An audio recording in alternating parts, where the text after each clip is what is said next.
Well, hi, my name is Julie Baranick. I'm with the Seven Figure Builder Show, and I am here today with my friend Brittany Budd, and I'm so excited to have you here. I'm excited to be here. Thanks for having me. My pleasure, my pleasure. So, for those that haven't had the pleasure to meet you, can you tell us a little bit about what you do with your business? Yeah, sure. So I am a wife and mother. I live in Eastern Canada.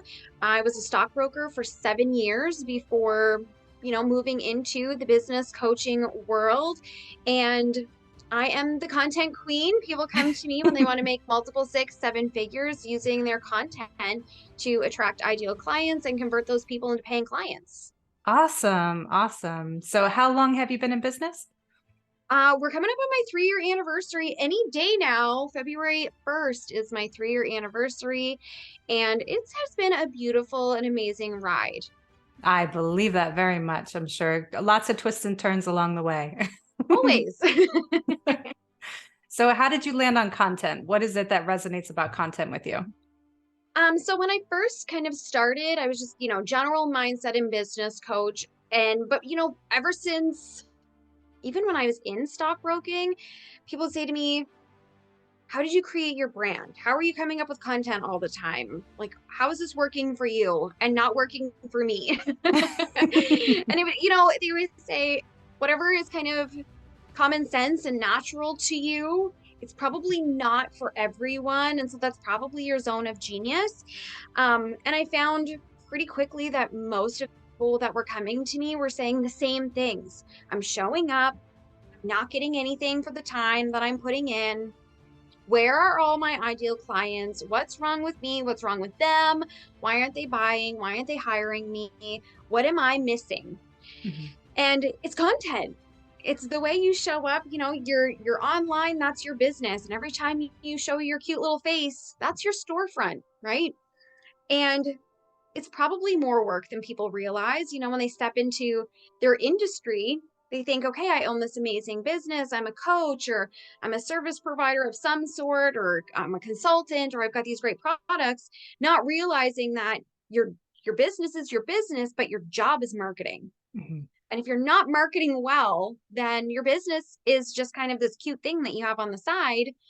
It's not performing the way you want it to perform. And most people are not equipped to step into marketing director for a company as a role that they take on. And that's totally fine. No one teaches us this stuff. It's not like it's a class in high school that we all just kind of signed up for. It's a skill that you have to learn. And so it was very easy for me to kind of make that pivot and go, everyone seems to be Yeah, struggling with what do I say and how do I say it. So absolutely. that's how I kind of got here. Because I find that it is second nature for me. Whatever my clients come to me with, it doesn't matter what niche they're in. I can very quickly step into their ideal clients' brains and go, well, they want to hear this from you and they want to know that from you so that they feel like they can know, like, trust you and Mhm. hire you because of it. Absolutely. And we so often need that mirror to see, okay, what is it that I'm projecting and how is that coming back to me? So yeah, that's super helpful to have that other perspective.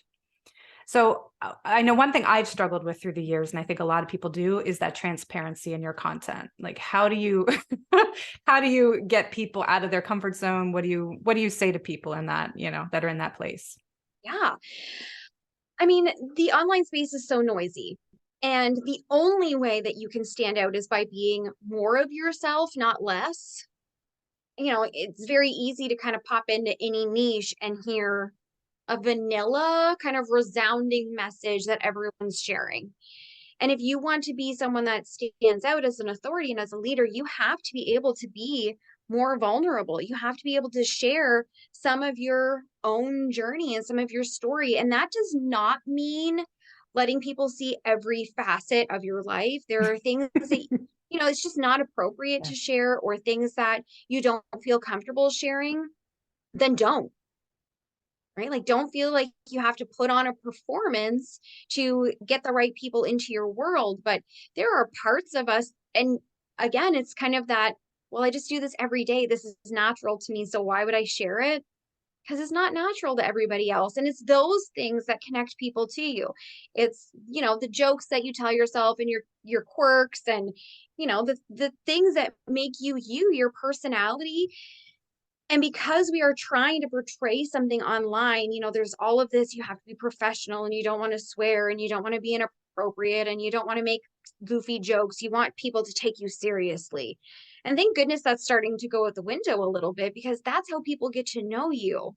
And it's so hard sometimes through text to get someone's tone and pick up their personalities and things like that. But most of being online is written. And so when you can share a little bit of those stories and a little bit more of what your thought patterns are and who you are behind the scenes, people are attracted to that. And that's when they start coming to your content. Not even the know, like, trust, but they go, oh, my friend Julie just posted this great thing online. Maybe they've never talked to you and you have no idea they're watching, but in their minds, they're thinking, Julie and we're besties. We got a connection here. And then those are the people that show up as raving fans. Those are the people that sign up for the things that you do. Those are the people that hire you. Absolutely. And would you say an example of your most, I don't want to say transparent story, but a story that you've been able to tell online and share online that really has had people connect with you? Yeah, the fact that I've had 2 miscarriages very late in my pregnancy has been huge for me. My first miscarriage, so I have 3 children. I have an 8-year-old, a 7-year-old, and a 5-year-old. About 3.5 years ago, I was pregnant with a little girl. I was 17 weeks. And I Wow. was at a routine doctor's appointment, and a heartbeat that was there a few days prior was no longer. And so I was admitted to the hospital. I was induced, and I delivered a very small baby girl. And then I got diagnosed with secondary infertility Mm. and went through IVF, and I shared a lot of that. And then just March of last year, I was 16 weeks pregnant with another little girl, and the exact same thing happened. I went for a routine appointment. The heartbeat that was there was no longer. And so being really open for me about those things, and it's a kind of a taboo topic. People don't talk about that stuff. And what was once 1 in 4 women will suffer with a miscarriage, that's been false. It's 1 in 2. 50% of us will lose a child to miscarriage, but it felt like 1 in 4 because we weren't talking about it. Mhm. And in truth, double that amount of people were suffering in silence. And for me, it was very therapeutic just to start talking about it right away. Like that first loss, I was in the hospital writing content. Wow. And that was a coping mechanism for me. That doesn't work for everybody, but it was a coping mechanism for me. And it drew a lot of people to me. And part of me did not want to be known as, the business coach who talks to women about miscarriage and grief and death and PTSD and all of these things that I've gone through. But it opened me to a world of women that were like, me too. I've done this too. Thanks for talking about this. And one thing that's been really powerful for me is I took most of last year off to grieve, be in my body, connect, heal my mind, body, and soul from a second loss. My business continued and I still made 6 figures while taking off almost 10 months Wow. from my business to just kind of mentally do the things. It was December that we had our transfer and I found myself pregnant, and I was reliving, like being very terrified, PTSD. Like I said, I saw a grief counselor the first time and she diagnosed me with PTSD. And so as soon as we started going through IVF, I was triggered. My nervous system was not great. I was not in a great headspace, but it was something that I wanted to do. My business needed to take a back seat to that.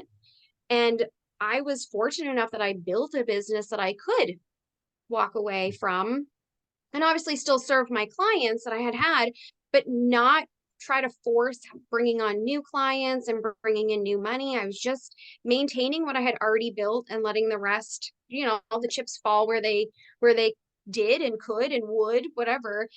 Um, and amazingly enough, when I was ready to come back, my people loved me so much that they were ready for me to come back. There was no pressure there. And as soon as I said, my doors are open again, my calendar is open again, my one-on-one immediately filled up. People started coming into my group program, and, the floodgates just reopened when I was ready for them to. And a lot of people don't realize that your business can do that. Yeah, that's incredible. And I'm so sorry for your loss. I know that's incredibly painful to go through. I can't begin to Thank you. explain what you've gone through. Thank you.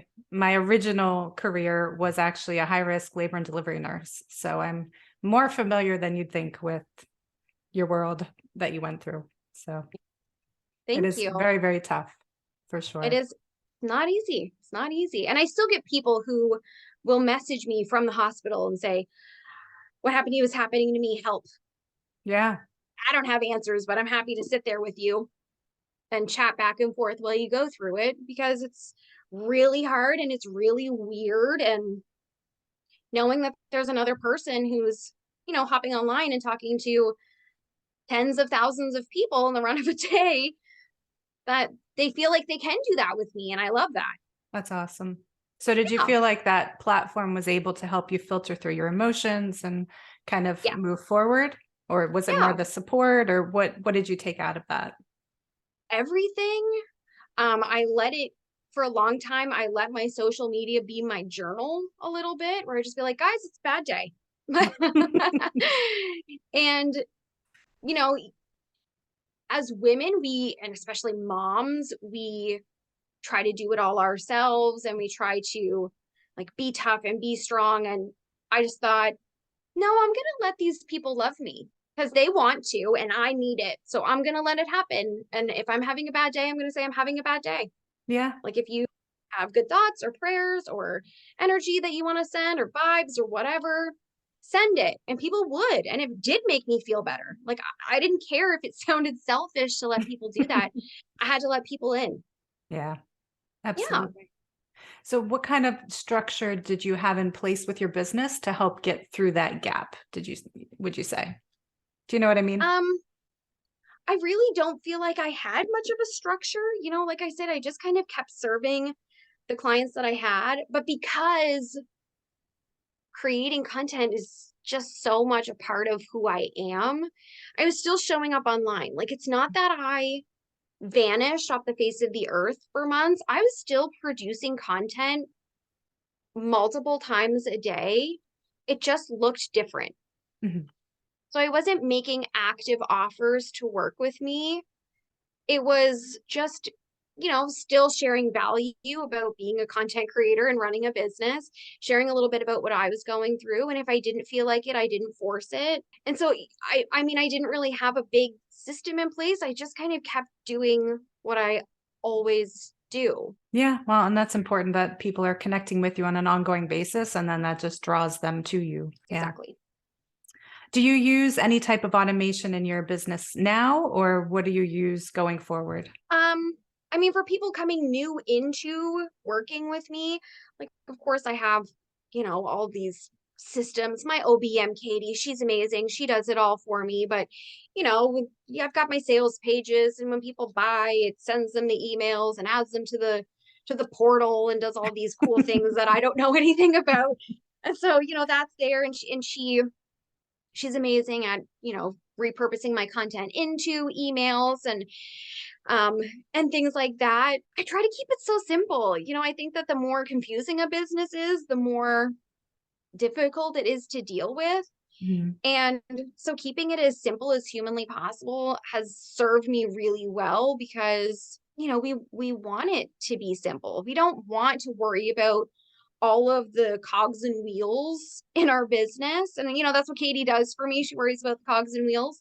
And then I can just focus on being myself and showing up and doing the things that I want to do. She's amazing at keeping up with me. I have a lot of ideas and I change my mind a lot. And she's just amazing at keeping up with me and being an amazing resource. But I think at this level, you have to. Yeah. I think that your first 100K, you can absolutely bootstrap and do it yourself. But as soon as you hit 100K, it's time to start bringing on team members and it's time to start leveling up a little bit. But I think that first 100K, you can do without a website, without a tech person, without a graphic design person. You can just do it yourself. It's a lot easier than people think. Yeah. Yeah. And looking back on your business, obviously it's taken different twists and turns, but what would you do differently, or how would you, if you would start over today, how would you do it differently? I don't think I would do it differently. I think that you know, audience building is first. Mhm. Can't sell to no one. And I was building an audience long before I was a business coach. So I would say building an audience first. I would continue to do that. I think doing events are extremely important. So like master classes and challenges and going live and all of these different things. I think that those are instrumental to success. I think that there are tons of entrepreneurs online, not nearly enough of them host free or really cheap events to very quickly warm up your audience. I think that's a really quick way to warm people up. I would maybe do more, but I try to do a good chunk. Like I try to do one every other month, if not more, in my business. And, I've done 6 figures or more every year since starting. We're only on year 3. Like we're about to step in 4. So, there wouldn't be too much that I would do differently. I try to keep it as cheap as humanly possible in the early days. And I think that plays a huge role into it. I always tell people don't invest a ton into websites or hiring people that you can't afford and all of these things. Like try to keep as much money in your pocket because running a business is not cheap. It's Mhm. expensive. So, and I feel like I was smart enough to invest in coaches and learning skills that I didn't have very early on. And I would do that again too. I would probably do it the exact same way. I probably wouldn't charge as little though. If everything burned to the ground today and I was going to completely start over, my first offer was $5,000 for 6 months of one-on-one coaching. If I was going to completely start over, I have all this experience now. I would not charge 5,000 for 6 months if I was going to start over. But the rest of it, I would do the same. That's awesome. Yeah, that's awesome to be able to look back and say, you know what, this worked. And obviously it's worked really well for you. Yeah. So what goals are you looking forward to in your business? What's the next goal you want to achieve? Okay. So it's funny that you asked this because I had this great plan going into this year where I was going to do an event every other month and every quarter. I was going to either sell my one-on-one offer or I was going to sell my membership. And first week of January, I did a goal setting challenge. It was free. It was 5 days. Because I'm a content person though, like a content marketing and sales strategist. I jumped on the Chat GPT bandwagon and I Mhm. started learning about it. And I held a class this past Friday. Hundreds of people signed up for it. It was insane. The chat was blowing up. Everyone was freaking out. And then I started getting DMs going, this was so good and this is so cutting edge. You need to run ads. And my whole thing has been organic marketing. Like I've done this all organically. I've done it myself. And now I've hired an ads manager to run ads. And because it is such a cutting edge and buzzworthy topic, jumping into getting in front of the wave was something that I decided would be advantageous for me to do to get more visibility on this class. So here we are. I'm doing something I've never done before. I hired an ads team. We're gonna see what that does. That's exciting. So with Yeah, it's chat, very exciting. so go ahead, give us a teaser of Chat GPT. What has stuck out to you? What was your takeaway through all that? Yeah. As a content person, and I think a lot of marketers, from what I was hearing, a lot of people that deal with marketing, especially copywriters, like digging in their heels. No, no, no, we don't want to do this. This is going to take over, Mhm. and then I'm going to have no job. Um, but it's not that. It is a robot. It is insanely intelligent, but it cannot replace a human in business. I pushed it really hard as a content person. I pushed it really hard. And twice in a matter of one day, I had it tell me, I can't help you with this. You need a professional and you need a human. And I was like, perfect. That's what everybody wants it to Yeah. say. But it's a tool. And if you can learn how to use it as a tool, it is an amazing tool because it thinks way faster than a human brain. Mhm. You can say, and you could always Google these things, but we don't. And the reason that it's a little bit more interesting than Google is because I don't have to read through, a handful of articles to try to find the answer I want, it's going to tell me. So like, I had a client that I met with this morning. She's health and wellness. I said, give me 5 most searched phrases for someone that wants to lose weight, but doesn't want to go on a diet or cut out whole food groups or work out. And it was like, yep, here you go. Just immediately. I didn't have to search for it within the search. It was like, here they are. And then you can ask it to elaborate, and it will. And you can ask it to do pretty much anything you want it to do. It obviously has limitations, like it won't swear and it won't participate in illegal activities. And all of the data is not up to date. It is behind by a good 18 months. But as a tool, damn, it's good. So on the class, I taught everyone how to use it to create an entire year's worth of content, and then pair that with Canva to bulk create a year's worth of graphics. Mind blowing. It was so good. It was very, very cool. Everybody loved it. So yeah, it can't replace you. And Google is smarter than ChatGPT. Google owns the most human-like robot. So it can tell if you used a robot to write your content. So if you're writing blogs and SEO and doing those things, it is running everything we post through its own computer called Lambda. And if Lambda decides that this is fake, it's written by a robot, guess what? Nobody's going to even know you did it, because they're going to make sure it's not Yeah. seen. And so, you still have to use your discernment and keep your own personality and your own, the things that make you you. That has to stay there. Like, you are still the store. You are the storefront. But if it's going to think faster than me, then why wouldn't I use it? Exactly. Yeah. I love using Jasper.ai. So that's one that I've used for a while, and it helps me get over those writer's blocks. As I'm trying to come up with content, it's been super helpful for me. And then I can go back and polish it and add my voice. But at least it gives that starting place of, okay, where do I even begin with this topic? And, what is that content that I need? So yeah. Yep. It's perfect for that stuff. Yep. So you said it's about 18 months behind. How accurate were you finding it to be? I mean, for me, I was finding it extremely accurate as a content creator, business coach. I found it very accurate.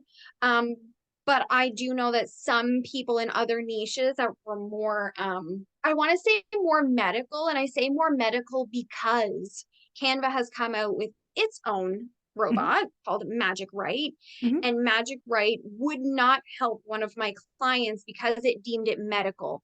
And so my client is a coach for parents whose children have ADHD. And so Magic Write would not help with her at all.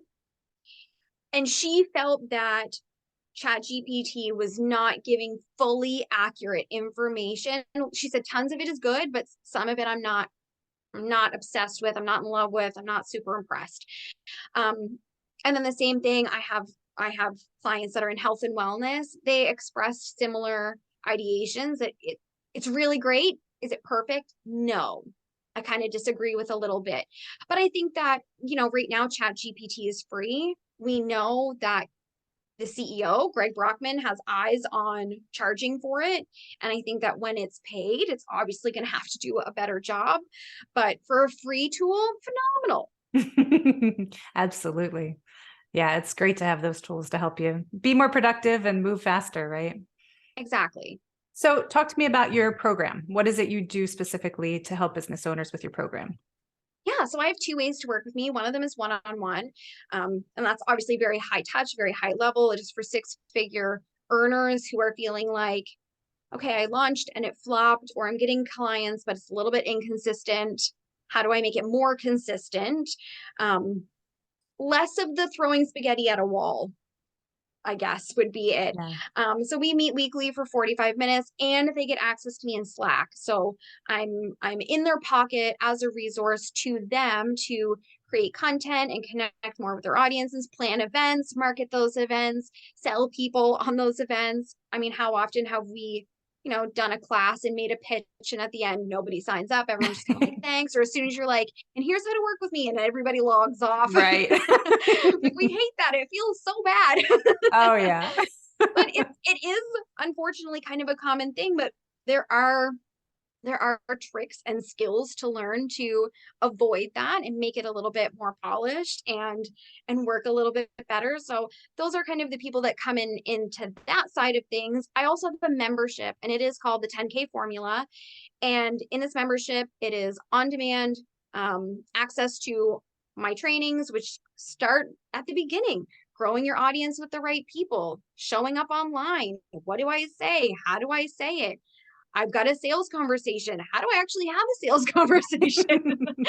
How do I close a sales conversation? And what do I do when someone objects? I mean, I think especially in those newer phases, if Oh, you're it can if be you're so not hitting scary. 10K months, it's so scary. And as soon as someone's like, I need to think about it, you're just like, okay, bye. We'll talk later. We'll talk later. And being a good coach, it's not about convincing someone to say yes when it feels bad for them, but it's about guiding them through that conversation to making a real decision. Mhm. And of course, it's natural for people to have objections. I don't subscribe to this concept that, well, the right people don't say no. They're just ready.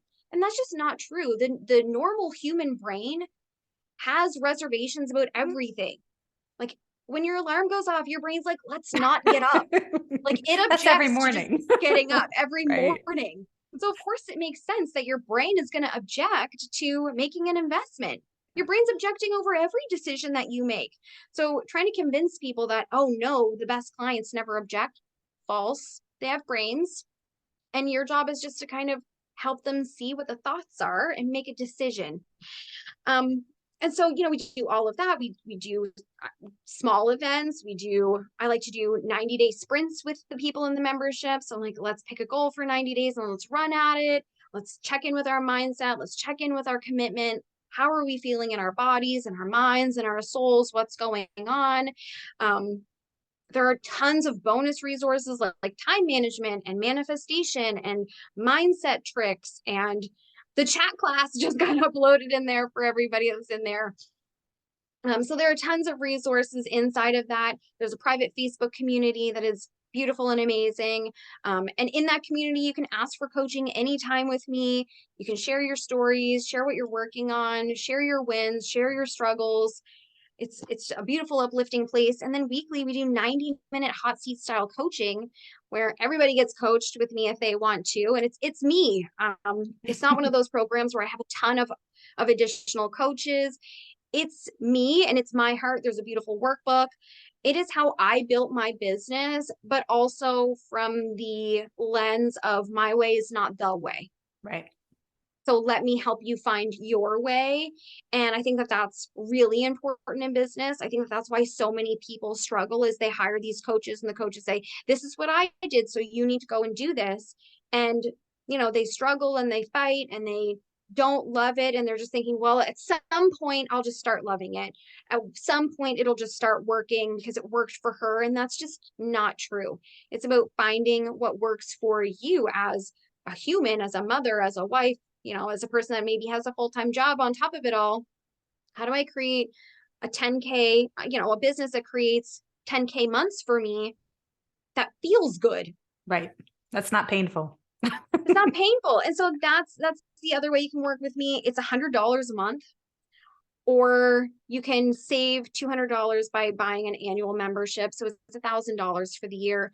And it's amazing. The women in there are making multiple 4, if not 5 figures, because it is so uplifting and I don't hold back. I don't gatekeep anything. There's nothing behind a paywall with me. They get everything they need and it's great. That's awesome. So for those that are on the podcast, I noticed the picture behind you that says wife, mom, boss, and I'm a mom myself. Yes. So what is your advice for juggling family life, work life, and growing like crazy? My advice is that you can't. There's no balance, right? We're all like hunting for this work-life balance and there's just no balance. Sometimes work takes priority and sometimes family takes the priority. My kids are little. If my kid is sick or the school calls me and I have to go and pick him up because he's sick or whatever, now I'm off balance. Mm-hmm. And so it's more about not fighting it, where you find the balance, where you don't fight for the balance, you just let it be in flow. That's when we find the balance, because the balance isn't equal time on one or the other. The balance is within. That's where we feel the balance. Right. And you can tell when you are off balance, when you feel stressed out and anxiety and worried and anxious and all of these things. If you can throw all of those pressures away and just be like, okay, I am doing all of the things, and it's okay if I need to kind of float around to make everything work. Mhm. That's when we find more harmony within. There was, I don't know the person that said it, but they said running a business and being a mom is kind of like juggling balls, where all of the balls, represent different things in your life, but the balls have the ability to change composition. I don't know if you've heard Right. this, where sometimes they're plastic, but they can turn to glass, Right. right? And so as you're juggling, if a ball turns to glass, sometimes you have to drop a plastic ball so you don't drop a glass ball. I love that And because they're analogy. constantly changing composition, you're constantly adjusting the way you're juggling. And so, you have to not make yourself feel bad, guilty, wrong for doing what feels right in the moment. And Yeah. like I said, that's when we find the balance within, because we're constantly trusting ourselves to do the right thing in the right moments and trusting that everything else will work out. Yeah, no, I agree. I think the biggest key, at least for me, has been fluidity, right? That you Yes. can be able to devote your attention where it needs to be at that moment. I mean, personally, I love working from home. I love being at home with my family, and I have 3 kids. Mine are older than yours, I think, but it's important to be able to, devote that attention to my husband, to my kids, to my life, to my dog, to, whatever needs my attention at that point, and obviously accomplishing what I need to with work as well. Exactly. So if you had the attention of the whole world for 5 minutes, what would you tell them? 5 minutes? The whole world. Oh my goodness. I had the attention of the whole world for 5 whole minutes. Oh my goodness. I would probably just try to be really inspiring to people and just kind of let them know that whatever's going on is just right now. And whatever's happening right now does not mean that it's going to happen forever. This is just a blip in Right. time.